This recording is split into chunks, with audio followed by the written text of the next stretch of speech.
Vamos a continuar con la unidad 2. Esta vez vamos a hablar sobre el ciclo de Carnot para los gases ideales. En el 1824, un ingeniero francés, Sadi Carnot, investigaba los principios que regían la transformación de energía térmica calor en energía mecánica trabajo.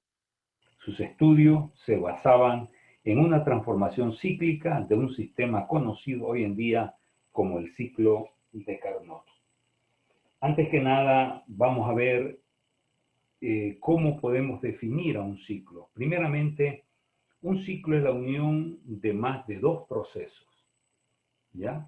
Por ejemplo, expansión, compresión, y las expansiones pueden ser adiabáticas, la expansión puede ser isobárica, etcétera, etcétera. Entonces, cuando unimos dos o más procesos, ¿ya? Con las particularidades que el inicio del primer proceso coincida con el final del último proceso. Pero el poder enlazar el inicio del primer proceso con el final del último proceso tiene que reunir dos características o dos exigencias sí o sí. La primera exigencia es la que tiene que cumplir con el objetivo de por lo que ha sido creado. Cuando Sadi Carnot investigaba, lo que él investigaba era el poder tener una máquina térmica, es decir, aquella que pueda tomar calor y transformarlo en trabajo.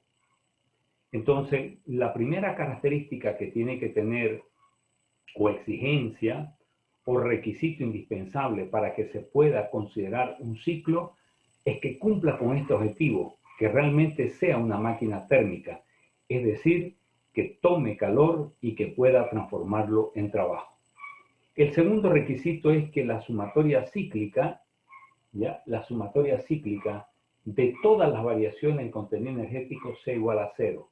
¿Qué significa? Que cuando iniciamos el ciclo con una temperatura o con un contenido energético o con una determinada energía interna, al final del ciclo tiene que terminar con la misma energía interna, y eso significa que la temperatura inicial tiene que coincidir plenamente con la temperatura final. Y el otro requisito que habíamos ya mencionado es que cumpla con el objetivo de una máquina térmica, es decir, la sumatoria cíclica de las variaciones de calor tiene que ser igual pero opuesta a la sumatoria cíclica de las variaciones de trabajo. Lógicamente aquí hay que diferenciar quién es positivo y quién es negativo. Nosotros hemos manifestado que todo lo que ingresa a un sistema es positivo y todo lo que sale de un sistema es negativo. Si se está tomando calor para poder transformarlo en trabajo, entonces ese calor tomado tiene que ser positivo y el trabajo tiene que ser opuesto, es decir, negativo. Bien, el ciclo de Carnot cuenta con 4 fases que son reversibles. La primera fase es una expansión isotérmica donde se mantiene la temperatura constante. Entonces partimos del parámetro presión 1, volumen 1, temperatura 1, que lo podemos ver acá en esta gráfica donde hemos graficado presión versus volumen. Entonces estamos en el punto 1, tenemos una presión 1, tenemos un volumen 1 y una temperatura 1, y nos desplazamos a través de una expansión isotérmica hasta una presión 2, un volumen 2, y se mantiene la misma temperatura. Este es un proceso isotérmico. Luego, la segunda etapa es una expansión, es decir, si tuviéramos un pistón, el pistón sigue expandiéndose, pero esta vez nosotros vamos a revestir el pistón para que el proceso sea adiabático, es decir, el sistema no intercambie calor con el medio. Entonces viene una expansión adiabática, donde partimos de este punto, donde tenemos una presión 2, un volumen 2 y una temperatura 1, y nos expandimos adiabáticamente hasta un volumen 3, una presión 3 y la temperatura varía, temperatura 2.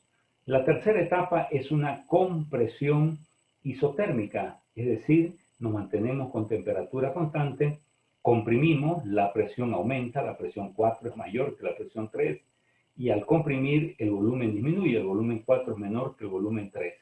La temperatura se mantiene constante y aquí cerramos el ciclo con una compresión adiabática, ya se reviste, si fuera un cilindro, lo revestimos para que no haya intercambio de calor con el medio y comprimimos adiabáticamente, y una de las características de un ciclo es que el inicio de la primera etapa coincida con el final de la última etapa, y aquí en este caso coincide porque cierra el ciclo. Para que podamos entender, y antes de entrar a un balance de energía, es bueno que lo entendamos. En la primera etapa tenemos una expansión isotérmica. Cuando nosotros expandimos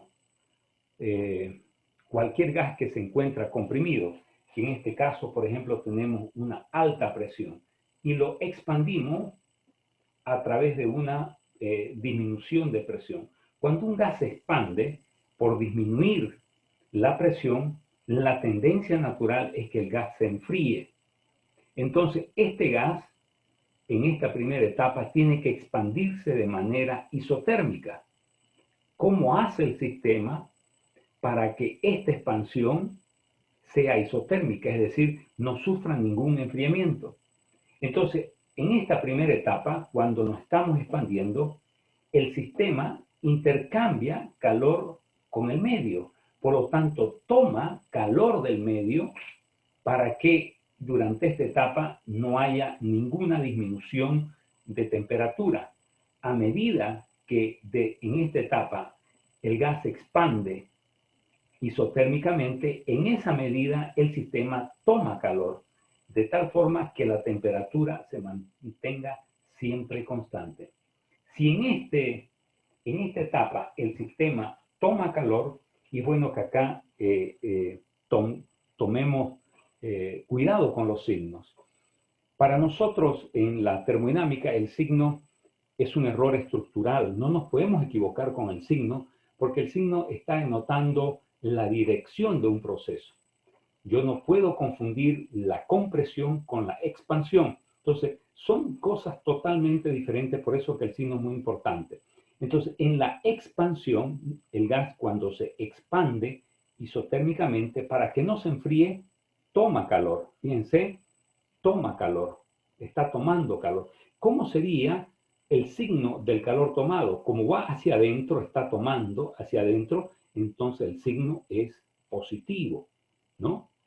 Pero hay una expansión, fíjense, hacia afuera. El gas se está expandiendo hacia afuera. El trabajo va a ser negativo. En una primera etapa, cuando estamos hablando de un gas ideal y el proceso es isotérmico, la variación tanto del contenido energético como de la entalpía es igual a cero. En la segunda etapa, el gas sigue expandiéndose, pero adiabáticamente. ¿Cómo logramos una expansión adiabática? Si tenemos un pistón, lo aislamos térmicamente, lo aislamos adiabáticamente, de tal forma que el sistema no pueda intercambiar calor con el medio. Entonces, como en la primera etapa el gas se expandía y tomaba calor para no enfriarse, de repente pasa a una segunda etapa donde el sistema ya no puede tomar calor. ¿Por qué? Porque lo hemos aislado térmicamente al sistema. Entonces, si en la segunda etapa mi sistema no puede tomar calor, entonces significa que se va a enfriar. En una segunda etapa vamos a tener un enfriamiento. Entonces, el proceso de esa expansión adiabática nos va a dar como consecuencia un enfriamiento de nuestro sistema. Luego entramos a la tercera etapa. En la tercera etapa son los procesos de retorno. En la primera etapa el gas se expandió isotérmicamente, en la segunda se siguió expandiendo adiabáticamente y entramos a los procesos de retorno. El tercer proceso es una compresión de carácter isotérmico. Cuando yo comprimo un gas, esto lo pueden ustedes quizás hacer una analogía, como cuando están con una bicicleta, sacan el inflador y comienzan a inflar, a bombear para inflar su llanta. Se van a dar cuenta que a medida que aumenta la presión cuando ustedes están inflando, pues el inflador tiende a calentarse. Entonces, diríamos, una dirección natural que sucede cuando comprimimos un gas es que el gas se caliente. Pero aquí en esta compresión tiene que tener la compresión un carácter isotérmico. El gas no se puede calentar. El gas tiene que mantener su temperatura. Entonces, ¿qué es lo que hace el sistema para mantener su temperatura constante? Entonces, para que el gas no se caliente y mantenga su temperatura constante, el sistema cede calor, ¿no? El sistema cede calor. Fíjense la dirección, el sistema cede calor. Si yo estoy haciendo referencia hacia afuera, es negativo. Entonces, el calor intercambiado en esta tercera etapa es un calor cedido, negativo, ¿no? Hacia afuera, negativo, ¿de acuerdo? Entonces, en la tercera etapa hay una compresión, ¿no? Se comprime. El gas, para no calentarse, cede calor. La variación de calor es negativa, pero estamos ante una compresión. El trabajo en una compresión es positivo. Entonces, el gas se comprime, trabajo positivo, cede calor para no calentarse. Luego entramos a la última fase, que es una fase adiabática, donde aislamos adiabáticamente al sistema. Ya el sistema no puede ceder calor. Entonces, si seguimos comprimiendo y el sistema no puede ceder calor, entonces el sistema se calienta. Entonces, aquí en esta etapa hay un calentamiento, ¿no? Porque es un proceso adiabático. Como estamos nosotros comprimiendo, si estamos comprimiendo, lógicamente el trabajo va a ser positivo, ¿no? En este caso, como es adiabático, el calor va a ser igual a cero, entonces vamos a tener un calor y una energía interna que van a tener las mismas unidades y los mismos valores. Entonces, una vez que hemos entendido esto, vamos a proceder a realizar un balance de energía a nuestro ciclo de Carnot. Veamos. Aquí vamos a trazarnos o a configurar una matriz donde tenemos etapas versus energía. Vamos a tomar las tres energías solamente, la energía interna, la variación de calor y la variación de trabajo, que vienen a ser o a representar a la primera ley. En una primera etapa yo tengo una expansión isotérmica. Isotérmica, ¿qué significa? Que la variación de temperatura es igual a cero, ¿no? No hay variación de temperatura. La energía interna es función de dos variables, temperatura y volumen. Para encontrar la variación de la energía interna, entonces aplicamos el concepto diferencial total, la suma de las derivadas parciales. Pero aquí, como no hay variación de temperatura, este diferencial T se hace igual a cero por definición de proceso isotérmico. Como el gas es ideal, esta variación igual a cero porque esto es el experimento de Joule. Por lo tanto, la variación del contenido energético es igual a cero. De la misma manera hacemos, fíjense que aquí colocamos delta E de la primera etapa igual a cero. De la misma forma podríamos hacer también con la entalpía, de la misma forma con la entalpía. La entalpía es función de la temperatura y presión, por lo tanto la variación de entalpía, aplicamos la diferencial total, la suma de las derivadas parciales, como no existe variación de temperatura igual a cero, y esto igual a cero, ¿por qué? Por el postulado de Schwarz, al ser un gas ideal, ¿no? Entonces, nosotros hemos visto que la primera ley nos dice que diferencial E igual a diferencial calor más diferencial trabajo, pero estamos encontrando que el diferencial de energía interna es igual a cero, por lo tanto calor igual al trabajo, pero opuesto. Cuando ustedes vean este tipo de modelos matemáticos donde son iguales, pero uno está con signo positivo y otro con signo negativo, lo único que tienen que entender es que son opuestos. Lo que tenemos que saber nosotros cuál es positivo y cuál es negativo. Lógicamente, en esta primera etapa, que es una expansión de carácter isotérmico, para que el gas no se expanda, tiene que tomar calor. El calor tiene que ser positivo y el gas, al estar expandiéndose, su trabajo va a ser negativo. Entonces, encontramos el trabajo menos P por dB, sustituimos, como estamos ante un gas ideal, presión es RT sobre B, R es una constante, T es una constante porque es un proceso isotérmico, integramos para un volumen 1 tenemos trabajo 1 y para un volumen 2 tenemos trabajo 2, delta W va a ser menos RT en esta primera etapa es T1 por neperiano, que va el volumen va de B1 a B2, entonces va a ser B2 sobre B1.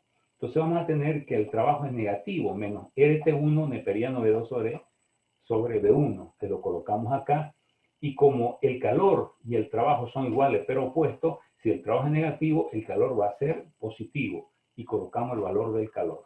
En la segunda etapa estamos ante un proceso adiabático. Si estamos ante un proceso adiabático, la condición de que un proceso sea adiabático es que el diferencial de calor sea igual a cero, ¿no? Por definición de la primera ley, sabemos que diferencial E igual a diferencial calor más diferencial trabajo, pero diferencial calor se hace igual a cero, por lo tanto, contenido energético igual a trabajo. En este tipo de proceso, cuando nosotros tenemos procesos adiabáticos, lo que primero, diríamos, una susceptibilidad a cometer error es encontrar el trabajo inmediatamente con la fórmula anterior, menos P por dB. Pero no podemos aplicar esta forma directamente cuando el proceso es adiabático, porque en condiciones adiabáticas la ley clásica de los gases ideales dejan de ser válidas, y cuando estamos ante un proceso adiabático son otras leyes que rigen los procesos adiabáticos. Por lo tanto, no vamos a encontrar la variación del contenido energético. Como el gas ideal, el diferencial es simplemente CB de T, tal como lo habíamos desarrollado en una anterior clase. Por lo tanto, aquí estamos en la etapa número 2. En la etapa número 2 estamos yendo de una temperatura 1 a una temperatura 2, ¿no? En la etapa 2. Entonces, en la etapa 2 tendríamos, vamos de T1 a T2. Por lo tanto, delta E va a ser CB T2 menos T1. Pero hemos visto que aquí hay un enfriamiento en esta etapa. Por lo tanto, T2 va a ser menor que T1 o T1 va a ser mayor que T2. Entonces, para que aquí vamos a tener una diferencia negativa. Para que esto se vuelva positivo, pues cambiamos. T1 lo ponemos primero y T2 segundo, pero cambia el signo. ¿Por qué hemos cambiado el signo? Porque en la segunda etapa estamos ante una expansión isotérmica, y en una expansión isotérmica tenemos un enfriamiento. Cuando el gas se enfría, ya el contenido energético es negativo. Cuando el gas se calienta, el contenido energético es positivo. Veámoslo de esta forma para que entendamos el signo. Vamos a suponer que en este momento me hiciera frío. ¿Qué tengo que hacer yo para calentarme? Me abrigo, ¿no? Fíjense la dirección, me abrigo hacia adentro. Me abrigo para calentarme. Entonces, cuando hay un calentamiento, es que el contenido energético es positivo. Cuando yo estoy con dos chamarras y me hace calor y quiero enfriarme, me saco el abrigo, fíjense, me saco. Entonces, para cuando el gas se enfría, el contenido energético es negativo. Entonces, quizás esta forma de poder entenderlo es muy importante, porque de esa manera nosotros tenemos que tener claro el tema de los signos. Así como hemos procedido tanto en la primera etapa como en la segunda etapa, procedemos en la tercera y procedemos en la cuarta etapa, y de esa forma podemos hacer nuestro balance energético. Pero ¿cómo saber si este balance energético está correcto? ¿Cómo saber si todo lo que hemos realizado acá es correcto o no está correcto? Simplemente que todo esto tiene que cumplir con las condiciones de ciclo. Entonces, para que cumpla las condiciones de ciclo, la primera, diríamos, exigencia o requisito es que la sumatoria de las variaciones de los contenidos energéticos sea igual a cero, es decir, que el gas no se enfría ni se calienta. Veamos, la sumatoria cíclica de la variación de contenido energético, en este caso que tenemos 4 etapas, de la primera etapa hasta la cuarta, va a ser delta E primera etapa, más delta E segunda etapa, más delta E tercera etapa, más delta E cuarta etapa. Veamos, delta E primera etapa es 0, segunda etapa menos CB, T1 menos T2, tercera etapa 0 y cuarta etapa más, o sea, positivo CB T1 menos T2. Como pueden ver ustedes, negativo CB T1 menos T2, positivo, esto se va y queda igual a 0. Entonces, el primer requisito se ha cumplido. En el segundo requisito es que la sumatoria cíclica de calor sea igual que la de trabajo, pero sean opuestas. Como esto tiene que cumplir con la condición de ser una máquina térmica, entonces la sumatoria cíclica de calor tiene que ser positiva. Entonces veamos la sumatoria cíclica de la variación de calor de una primera etapa a una cuarta, es la suma de cada una de ellas, ¿no? El delta Q primera etapa es RT1 neperiano B3, en la primera etapa B2 sobre B1, perdón, neperiano de 2 sobre 1, el delta Q2 es 0, el delta Q3 es menos RT2 neperiano B3 sobre B4 y delta Q4 es 0. Entonces nosotros tenemos RT1 neperiano B2 sobre B1 menos RT2 neperiano B3 sobre B4. Aquí no podemos nosotros a simple vista decir si esta diferencia es positiva o negativa. ¿Por qué? Porque aparentemente no tenemos solamente la R, que es la única que podemos factorizar. Después todo lo demás aparentemente son diferentes. Entonces tenemos que ver si esta relación B2 sobre B1 hay alguna relación con B3 sobre B4. Fíjense que aquí estamos en etapas donde las temperaturas están cambiando. ¿Cuáles de estas 4 etapas las temperaturas cambian? Es en la etapa 2, que pasa de T1 a T2, y en la etapa 4, que pasa de T2 a T1. En la etapa 1, en la etapa 2, es una expansión adiabática, y en la etapa 4 es una compresión adiabática, ¿no? Nosotros hemos visto que temperatura inicial por volumen inicial a la capa menos 1 es igual a temperatura final por volumen final a la capa menos 1. O sea, esta es una ley adiabática que la hemos desarrollado, que la vamos a aplicar tanto en una expansión adiabática como en una compresión adiabática. No se olviden que el subíndice 1 es inicial y el subíndice 2 es final. Entonces, la expansión adiabática es en la segunda etapa. En la segunda etapa, la temperatura inicial es T1, la temperatura inicial es T1. El volumen inicial es B2, el volumen inicial es B2. La temperatura final es T2 y el volumen final es B3. De aquí despejamos T1 sobre T2 y nos da B3 sobre B2 a la capa menos 1. De la misma manera hacemos aquí en la compresión adiabática. Compresión adiabática, la T inicial es T2 y el volumen inicial es B4. Entonces tenemos T2B4 a la capa menos 1 va a ser igual a T1B1 a la capa menos 1, que es el estado final. Y de ahí despejamos también T1 sobre T2.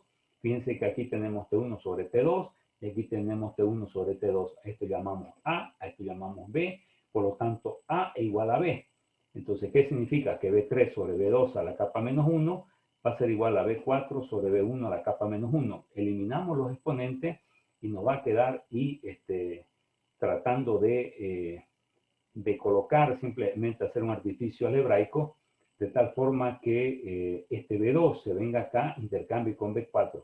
Entonces, si este B2 se va allá, va a quedar B2 sobre B1, y si este B4 se viene acá, va a quedar B3 sobre B4. Fíjense, B2 sobre B1, este cociente, esta relación había sido exactamente igual a B3 sobre B4. Entonces, B2 sobre B1 es exactamente igual a B3 sobre B4. Entonces, con esto que ya hemos logrado deducir, recién podemos ir a aplicar a esta sumatoria y podemos ya factorizar neperiano de B2 sobre B1 y también la R. Entonces factorizamos R neperiano de 2 sobre B1 y aquí vamos a tener T1 menos T2 y vemos que esto es positivo.